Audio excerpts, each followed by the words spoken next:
how much do you love yourself? Because if you understand the value of self-love, you'll never be friends with those type of people. Most of the people out here are running around empty. They have no sense of self, no sense of self-love. When I say self-love, it has nothing to do with celebrity, money, materialistic things, and all the things that your negative mind could probably go to. It has nothing to do with self-love. It has nothing to do with looks, nothing to do with cars and any of the superficial things that one would assume that could make you love yourself even more. It's a matter of knowing your value. It's a matter of you saying, I don't have to be around these people in these type of environments or situations in order for me to finally see the value in myself. I love me independent of you loving me. I believe in me. I know my self-worth. I am here and I have a purpose. There is no value in having wisdom, knowledge, insight, spirituality, love. Every day, I am a work in progress.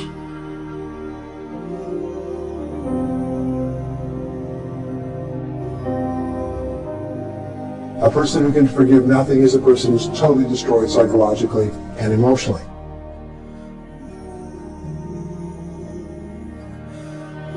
Forgive your parents. Forgive any relationship that you ever had that didn't work out. Forgive everyone else in your life that has ever hurt you in any way. Forgive yourself.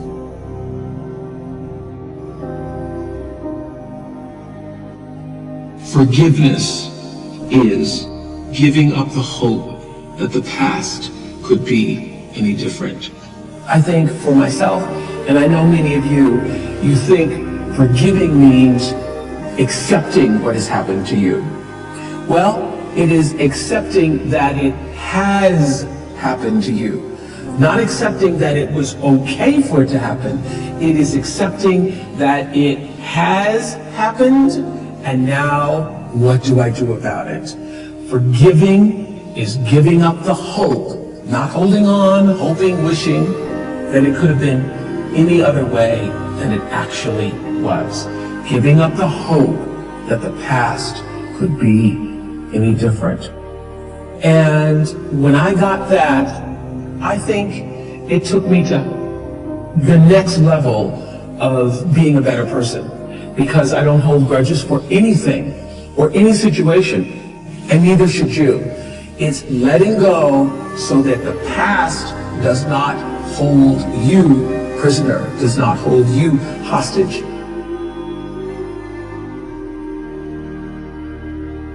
See, life is cyclic.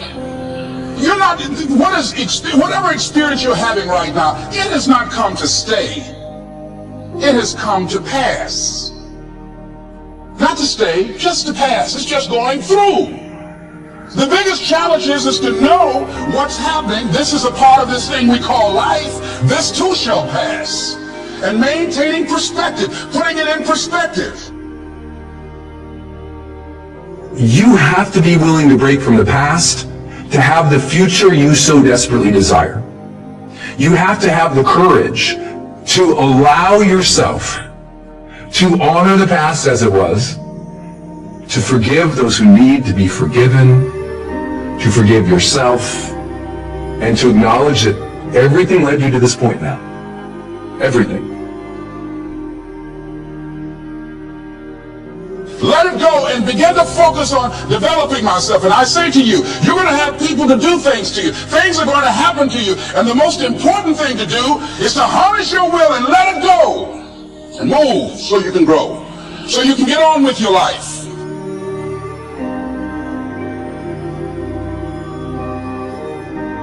It doesn't matter about what happens to you. What matters is, what are you going to do about it? What are you going to do now, Les? But if you want to begin to move into your own personal greatness, If you want to begin to really enjoy a happy, successful, healthy life, you've got to be willing to go against the tide. You've got to be willing to harness your will. So as you're in the process of reinventing your life, write a description of the kind of person that you want to be. What are the things that you must overcome? What qualities about your personality you know that you're going to have to change because those particular characteristics are liabilities to you? What are your assets? What are your strong points? Look at and evaluating yourself to make that determination. Other thing is that in order to get out of a rut, we need some coaching. Find some trusted critics. People that you know care about you and love you. So there's some things that keeps us from growing and getting out of ruts. Number one, we identify with feedback. We take it personal when someone wants to give us some feedback on where we are falling short and tell us about our blind spots. We want to have everything being positive about us. We're not perfect. It hurts. I have a friend who's a trusted critic. I don't like him, but I love him. He doesn't tell me the things I want to hear. He tells me what I need to hear so I can grow. It hurts. It hurts when he put me on the hot seat. I can't stand it. But that's the only way that I can grow. And I'm glad that he loves me enough to risk our friendship to tell me what I need to hear, not what I want to hear.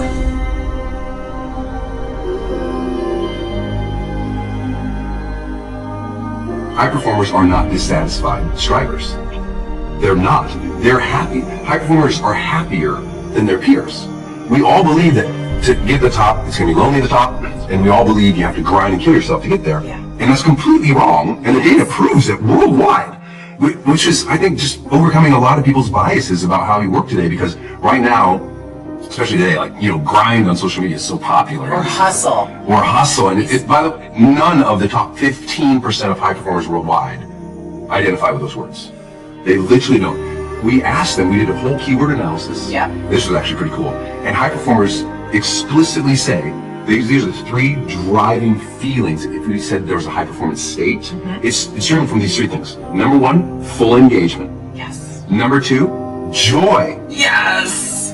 And number three, confidence. Yes. That's what they relate with, okay? That's where it's coming from. It's a joyous journey, not a dissatisfied one. And I had this conversation in the book because I'll kind of maybe frame it this way. Each of these chapters opens with a vignette of somebody I worked with or a situation that I was in that demonstrated high performance. In this particular situation, I'm walking on stage, thousands of people, after a very famous musician was out there and was telling the audience that that person's secret to success, remember, thousands of people, yes. Their secret to that person, their whole speech, their secret to success was never settle. Never settle. Nothing is enough. Never settle. And never be satisfied. Never be satisfied. Always demand more. And I'm like, oh, my second slide, which was going to be on Jumbotrons in like 80-point text, was strive satisfied. I'm like, oh, I'm going to have to dispel this for all these thousands of people. I was totally freaked out. Yeah. But what I had to explain to people was not only the data, but it's this. If you're never satisfied, I mean, is it true that life is precious? If it's true that life is precious, and you could be gone tomorrow, do you really want to think, you know what, I just never felt fulfilled? I never allowed myself to have a moment of credit. I never allowed myself to have a moment of peace. I never allowed myself to look at that and say, good job. That's not the way to live life. I think just at a spiritual level, it's a bad move. And this book doesn't really go into a lot of that. It's more about the science and the heart stuff. But I think it's really important that people realize your job is to strive satisfied. And if you strive satisfied more often, you will be more of a high performer. And if you never give yourself credit, you're always beating up on yourself, you're always thinking that's not perfect enough, then what's going to happen? Dissatisfied people burn out and they quit more often than satisfied strivers. So take joy in the moment, engage with what you're doing, allow credit and satisfaction and joy to come in. You can always be improving. Of course. But be improving joyfully. Yes. And if you're improving joyfully, then you're learning, you feel curious, you feel engaged, the joy is there, you'll get more confident because you're like, I'm going to learn through this anyway, this is going to be great. Because, this thing is all over social media right now, like, grind, work, whatever. And I'm like, it's popular, and I see why that happens, and I see why it's catchy. It's just not scientifically valid.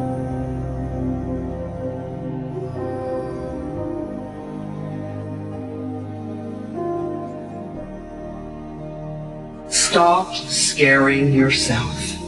How often do you terrorize yourself with your own thoughts? You get into absolute terror, and it's only coming from your thoughts. Nobody out there is doing a thing. Sometimes it's an old family pattern, sometimes we get new things. I would like people, when you have time, to make a list of your fears. Make a list of your fears. And then give yourself the opportunity to turn each fear into a positive affirmation. Turn each one into something positive. And remember, always you are in charge. You are always in charge. See, one idle thought doesn't make a whole lot of difference. Thoughts are like drops of water. You drop a drop of water and it doesn't mean much. But if you keep dropping and keep dropping, you get a puddle on the floor, and then you can get a little pond and a lake, and finally you can create an ocean. And with our own thoughts, we can drown in a sea of negativity, or we can float on the ocean of life. And it's up to us. The thoughts we think accumulate. And what sort of puddles are you standing in? Or are you up to here? Or are you up to here and trying to paddle? Now, what are you doing to yourself? When we're willing to change our thinking, we can change our experiences.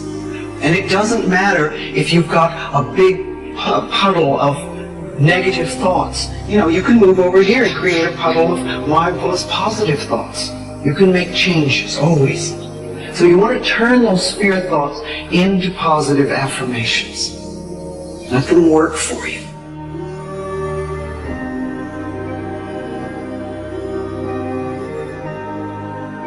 When we think we are unworthy, it means that for some reason we believe that we have to prove we have a right to our space on the planet, in life, as we are, being who we are. And that means that we will do all manner of wonderfulness to prove we deserve to be here. And usually, some of the common things are, we overcommit, overgive, we overdo, we over-excuse, we overcompensate, and we stay in difficult, desperate, hurtful, harmful situations much longer than it is wise or productive to do so. Worth. What it is that you expect from the world in response to who you are. It's very different from value. Self-value means how you hold yourself within yourself and what you expect as a result. Now, in order to get to the worth, if you're not holding yourself within yourself as worthy, then what you expect from the world is surely gonna hurt you.